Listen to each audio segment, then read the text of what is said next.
Hello. Today I am going to share one case which is having the specific phenomena. It was a case of myocardial infarction in which this patient is admitted to the one of the well-known cardiology hospital in the ICCU. The earliest day, एक दिन पहले उसको बहुत जोर का दिल का दौरा पड़ा. पेशेंट को हॉस्पिटल ले जाते थोड़ी सी देर हो गई. पेशेंट हॉस्पिटल में पहुंचते ही उसका जो है हार्ट जो है वो स्टॉप हो चुका था. डॉक्टरों ने मेहनत करके स्टिमुलेट करके what is called as shock देके वो उसको हार्ट जो है चालू कर दिया, स्टार्ट करने के बाद पेशेंट सर्वाइव, किस condition was stable. Next day जब हम उसको देखने के लिए गए तो हमने देखा कि particularly there was one specific phenomena. Patient was in the delirious condition, semi-conscious condition, stuporous condition.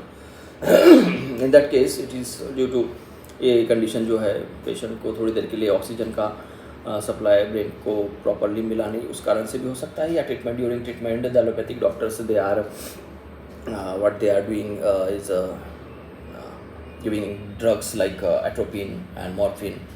Both the drugs are they are giving, both are contradictory according to our knowledge in homeopathy, but they are giving both by injection to stimulate the heart and other vital activities.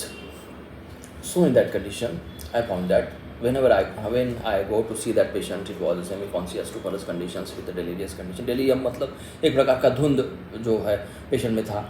उसमें देखा गया patient लेटा हुआ है, उसके सन को वगैरह पहचानता था, कुछ लोगों को पहचानते थे, कुछ लोगों को नहीं पहचानते थे. हमने देखा कि पेशेंट जो है एकदम से बेडशीट खींचेगा, जमा करेगा, गोल गोल करेगा, ये करेगा, कपड़ों को ऐसे झटकेगा,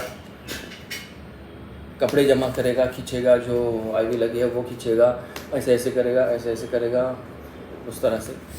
फिर बेडशीट खींचेगा, जमा करेगा, या कोई कुछ चीज़ रखी हुई वहाँ पे उसको जमा करेगा, इस तरह से. तो उसका जो है वो पर्टिकुलर फिनोमिना था.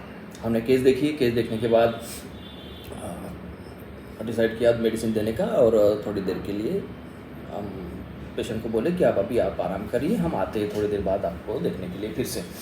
जैसे ही हम बाहर गए तो कुछ देर तक वार्ड में बाहर चलने के बाद देखा कि वार्ड से आवाज़ आया कि अरे रुको, ये आपका जो पेशेंट है वो बेड से उतर गया और आपके पीछे आ रहा है. वो पेशेंट जो है उन्होंने क्या किया कि वो बेड पे उठ के बेड से जो बेडशीट थी वो जमा की, बेडशीट पे बाकी जो कुछ भी था वो सब जमा किया, ऐसे करके गठरी जमा की, गठरी बनाई, और अपनी जोर लगा के, ताकत नहीं थी तो भी बेड से उतर गए. बेड से उतरने के बाद धीरे धीरे चल के थोड़ा सा देर तक चल के आ गए.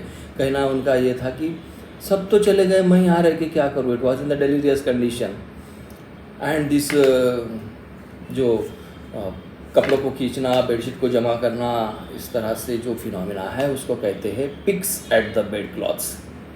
And the rubric is carphology, picks at the bed cloth. In that case my remedy was the opium. I had prescribed opium for that case. He had been come out from this delirium after that, and this phenomena have been improved much level, followed by another remedy have been given which was specific for that case, and case is a very good condition now.